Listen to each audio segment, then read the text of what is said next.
बहुतेक वेळा आपल्या अवतीभोवतीची माणसं, सवयी आणि साधनं ही आपल्या वेळेचा अपव्यय आणि तब्येतीची हानी करत असतात. वेळ ही साठवून ठेवता न येणारी बाब आहे आणि आनंदी आयुष्यासाठी चांगल्या मानसिक आणि शारीरिक आरोग्याशिवाय पर्याय नाही.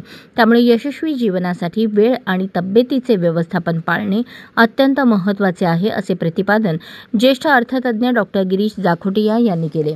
7 रस्ता मोदीखाना येथील रयत शिक्षण संस्थेच्या लक्ष्मीबाई भाऊराव पाटील महिला महाविद्यालयात आयोजित व्याख्यानाप्रसंगी ते बोलत होते. अध्यक्षस्थानी रयत शिक्षण संस्थेच्या मध्य विभागाचे चेअरमन संजीव पाटील होते. यावेळी व्यासपीठावर प्राचार्य डॉ. सुरेश ढेरे, उपप्राचार्य प्राध्यापक देवराव मुंडे यांची उपस्थिती होती. पुढे बोलताना जाखोटिया म्हणाले, स्वतःचे अर्थार्जन हे स्त्रियांच्या सक्षमीकरणातील मूलभूत घटक आहे. त्यामुळे आर्थिक स्वावलंबन आणि व्यावसायिक यश प्राप्त करण्यासाठी ज्ञान आणि माणसांचे संघटन, नम्रता, योग्य नियोजन आणि कौशल्य, सचोटी आणि स्वतःचे वेगळेपण या मूल्यांची जोपासना करायला हवी. उद्योगाची सुरुवात ही नदीच्या उगमासारखी छोटीशी असली तरी धैर्य, कल्पनाशक्ती आणि व्यावसायिक नैतिकतेच्या जोरावर मिळवलेली ओळख ही मोठे होण्यास मदत करते.